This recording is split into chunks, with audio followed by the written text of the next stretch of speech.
عبدا وانت ربي لا تخليني. یہ بڑا قیمتی وجود ہے. پروردگار عالم نے اسے خلیفۃ اللہ قرار دیا. خلیفہ کون ہے؟ ہمارے ذہن میں جب یہ لفظ آتا ہے، عمومی طور پہ عرض کر رہا ہوں، میں آپ کی بات نہیں کر رہا، عموماً جب خلیفہ کا لفظ آتا ہے تو ذہن میں کوئی تاریخی خلیفہ آتے ہیں جی، کچھ علاقائی خلیفہ آتے ہیں جی. من پسند لوگوں کو خلیفۃ اللہ بولنا توہین خلافت ہے. نفس پرست لوگوں کو خلیفۃ اللہ بولنا توہین خلافت ہے. یہ منصب کی توہین ہے کہ اگر کسی کو خلیفہ کہہ دیا جائے اور وہ خلیفہ نہ ہو. اور خلیفہ بھی کس کا خلیفہ؟ اللہ کا خلیفہ، رسول اللہ کے خلیفہ، اللہ کا خلیفہ. پنجاب میں ایک شہر ہے فیصل آباد، وہاں ایک بہت ہی بزرگ شخصیت اہل حدیث کے عالم دین، میں ان کا بہت ہی خاص ان سے ارادت اور محبت رکھتا ہوں، اور گزشتہ 6 مہینے پہلے ان کا انتقال ہو گیا. جناب مفتی اسحاق صاحب، مفتی اسحاق صاحب اہل حدیث کے بہت ہی بزرگ اور مستند اور پختہ عالم دین. تو اکثر ہمیشہ جب فیصل آباد کا سفر رہتا ہے، خاص طور پہ ایام اعزام میں، تو میں انہیں سلام کرنے جاتا تھا. یعنی کئی سالوں سے ایسا تھا. اس سال ان کی تعزیت کے لیے جانا ہوا، فاتحہ پڑھنے گئے، اگرچہ وہ فاتحہ لینے والے قبیلے سے بھی نہیں ہیں. جی ہاں، یہ اہل حدیث ہیں، وہ فاتحہ اس انداز سے نہیں لیتے جیسے مثلا ہمارے اور سنی بھائی لیتے ہیں. ہمیں اس سے غرض نہیں ہے کہ وہ صحیح ہیں یا وہ صحیح ہیں، میں صرف عرض کر رہا تھا. تو مفتی صاحب کی خدمت میں گیا. میں نے کہا صاحب آپ کی وہ ہم نے CD سنی ہے، آپ کی تقریر سنی، بڑا دل باغ باغ ہو گیا. اور ہم شیعوں کی ویسی کچھ کمزوریاں ہیں جی، جو بھی اہل بیت کا ذکر کرتا ہے ہمیں اپنا لگتا ہے، اور اس میں بعض جگہ صحیح جگہ بھی پہنچ جاتے ہیں ہم، اور بعض جگہ ہم جو ہے وہ دھوکہ بھی کھا جاتے ہیں. صلوات پڑھ لیں نبی اور آل نبی پر.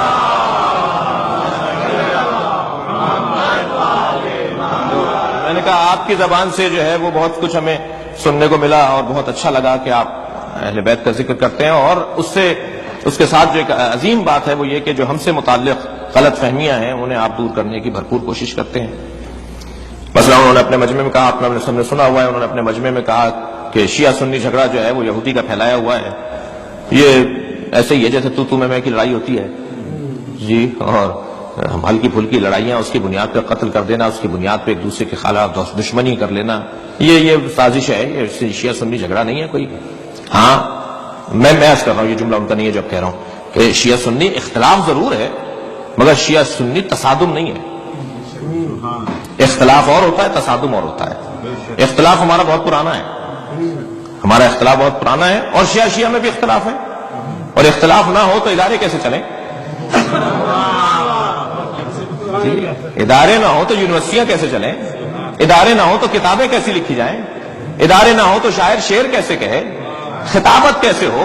تحقیق کیسے سامنے آئے؟ اختلاف تو تحرک کا ذریعہ ہے، اختلاف تو تحریک دلاتا ہے، اختلاف تو فعال بناتا ہے. صلوات پڑھیں ذرا محمد و آل محمد. اختلاف برا نہیں ہے، اختلاف برا نہیں ہے، تصادم برا ہے. اختلاف کو اور بڑھنا چاہیے، توجہ چاہوں گا، اختلاف کو اور بڑھنا چاہیے، تصادم نہیں ہونا چاہیے. ہمارے ملک کے اندر بھی بہت ادارے بنانے کی ضرورت ہے، لڑائی نہیں ہونی چاہیے. ایک مولانا کے پاس بزرگ عالم دین مولانا عباس علی نجفی صاحب بزرگ عالم دین تھے، ان کے پاس کوئی شکایت لے گیا کہ وہ 2 مولویوں میں لڑائی ہو گئی. کہنے لگے کوئی بات نہیں، 2 مسجدیں بنے گی. تو بھائی مسجد ہی بنے گی. صلوات پڑھ لیں ذرا محمد و آل محمد.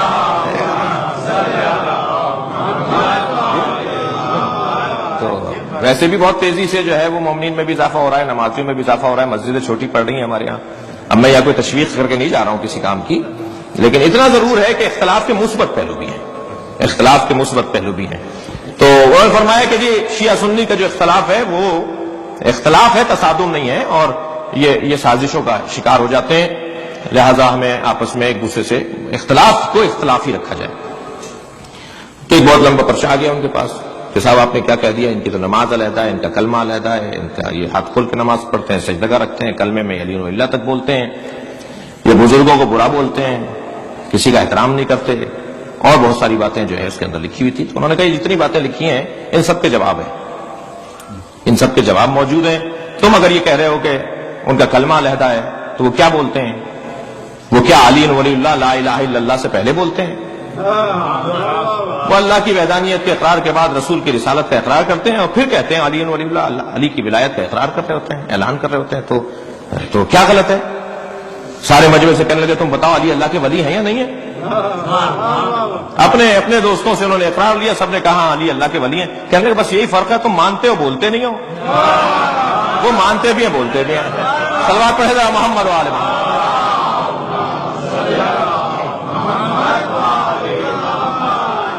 تو ایک طویل ان کے جوابات تھے. جو میرا موضوع تھا وہ یہاں تک تھا. تو میں جب ان سے ملنے گیا اس کو سننے کے بعد تو مفتی صاحب سے کہا، میں نے کہا مفتی صاحب ہم تو خلیفۃ بلا فصل بھی بولتے ہیں. آپ نے علی ولی اللہ تک ہمارا دفاع کیا اور ہمارے بارے میں آپ نے اچھی دلیل دی، لیکن ہم تو خلیفۃ بلا فصل بھی کہتے ہیں. تو کہنے لگے یہ بھی ٹھیک کہتے ہیں. میں اپنے موضوع پر پلٹ کر آ گیا. کہنے لگے آپ یہ بھی ٹھیک کہتے ہیں. میں نے کہا جی ہم کس بنیاد پر ٹھیک کہتے ہیں وہ تو میں جانتا ہوں، لیکن آپ دلیل دیں گے تو اچھی لگے گی. اب دلیل دیکھیے ایک اہل حدیث کی دلیل، جو ایک معقول دلیل بھی ہے، مشروع دلیل بھی ہے جی، اور تاریخی دلیل بھی. کہنے لگے علی نبی کے خلیفہ بلا فصل ہیں اور اس میں کسی کو ناراض نہیں ہونا چاہیے، اس لیے کہ طے کیا جائے کہ پیغمبر کا کام کیا تھا. کیا اعلان نبوت سے پہلے نبی نہیں تھے؟ بھائی یہ تو انسان کی پرانی کمزوری ہے کہ یہ اپنا عیب کسی اور کے اوپر ڈالتا ہے. 40 سال کے بعد نبی ہوئے. بھائی 40 سال کے بعد وہ نبی نہیں ہوئے، تمہیں آنے میں 40 سال دیر لگ گئی. صلوات پڑھے محمد و آل محمد. یہ پہچان نہیں پایا تو کہہ رہا ہے کہ یہ تھے ہی نہیں. یہ 40 سال کے جب وہ اعلان نبوت نہیں کیا تھا تب بھی تو پیغمبر تھے، تب بھی عالم تھے، تب بھی ہادی تھے، تب بھی نبی تھے. تمام وہ چیزیں ان کے پاس جو ہدایت کے لیے اللہ نے انہیں دی. تو کہنے لگے پہلے یہ طے کیا جائے کہ پیغمبر کا اصلی منصب کیا ہے. حکومت جو پیغمبر اکرم نے مدینہ منورہ میں قائم کی، مکے میں کیا پیغمبر کے خلیفہ، اگر فرض کریں اللہ کے نظام کے مطابق مکہ مکرمہ میں سرکار اس دنیا سے چلے جاتے تو ان کا خلیفہ کون ہوتا؟ کہنے لگے خلیفہ پیغمبر کو پیغمبر کے اصلی منصب کے ساتھ جڑنے کی ضرورت ہے، اور پیغمبر کا اصلی منصب ہے ہدایت بشر. جو بشر کو صحیح رستہ دکھا سکتا ہے وہ پیغمبر کا خلیفہ بن سکتا ہے. لہذا پہلے 3 دوروں میں بھی خلیفہ بلا فصل علی ہی تھے. صلوات پڑھے محمد و آل محمد.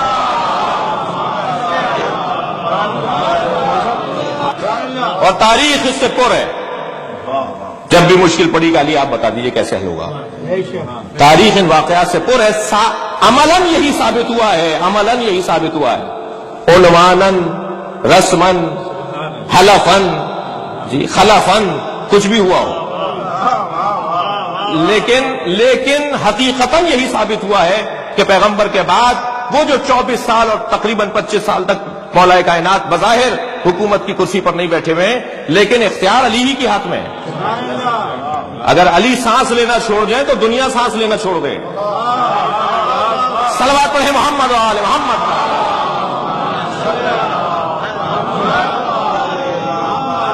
تو خلیفہ کسے کہتے ہیں آج کی اس مجلس کے اندر؟ خلیفہ، پیغمبر کا خلیفہ کون ہے؟ تو یہ تعریف کرنا کہ پیغمبر کا جانشین پیغمبر کا خلیفہ ہے، غلط ہے. توجہ میری طرف ہے. پیغمبر کا جانشین پیغمبر کا خلیفہ ہے. خلیفہ کا ترجمہ جانشین نہیں ہوگا، اس لیے کہ جو بھی جگہ پر بیٹھ جائے وہ خلیفہ ہو جائے گا. پھر پیغمبر کا جانشین، پیغمبر کا خلیفہ، پیغمبر کا جانشین، یہ ترجمہ ٹھیک نہیں ہے. خلیفہ مطلب جانشین نہیں، خلیفہ کا مطلب ہے نمائندہ. اور نمائندے کو کسی جگہ کی ضرورت نہیں ہوتی. وہ ممبر پر بیٹھا ہو تب بھی نمائندہ ہے، وہ زمین پر بیٹھا ہو تب بھی نمائندہ ہے. صلوات پڑھے محمد و آل محمد.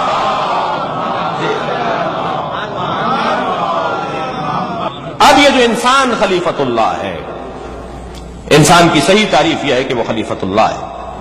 تو اب لطف آئے گا میرے کم سن ساتھیوں کو کہ اگر جانشین کہیں گے تو اللہ کی کوئی جا ہے جس پر بیٹھنے والا خلیفۃ اللہ کہلائے گا؟ اگر جانشین ترجمہ خلیفہ کا ہو تو اللہ کی تو کوئی جگہ نہیں ہے. اللہ ہر جگہ ہے، کسی ایک جگہ پر نہیں ہے. تو پھر اللہ کا خلیفہ جانشین نہیں، نمائندہ، خلیفۃ اللہ وہ کہلائے گا جو اللہ کا نمائندہ ہوگا، اور نمائندہ کہنے کے ساتھ ہی ایک تصور ذہن میں آئے گا، اور وہ ہے اختیارات۔ صلوات پڑھے محمد، نمائندہ بنا کر بھیج دیا، اس کے ہاتھ میں اختیار ہی نہیں ہے، تو وہ نمائندہ نہیں ہے، اسے اختیار دے کر بھیجے گا۔ جتنی بھی معاشرے کی ضرورتیں ہوں گی وہ سب حل کر سکتا ہو، اللہ اکبر، جتنی بھی معاشرے کی ضرورتیں ہوں گی وہ سب حل کرے تب خلیفۃ اللہ ہے۔ اب کوئی مخلوق یہ نہ کہہ سکے کل قیامت میں یا اللہ ہم کس کے پاس جاتے، تیرا خلیفہ کون تھا؟ اگر جانوروں کی ضرورت ہے تب بھی اسی دروازے پر آئیں گے، فرشتوں کی ضرورت ہے تب بھی اسی دروازے پر آئیں گے، اولیاء الہی کی ضرورت ہے تب بھی اسی دروازے سے حل ہوگی۔ جو چاہتا ہے اپنے مسئلوں کو حل کرے، اسے اس دروازے پر آنا پڑے گا۔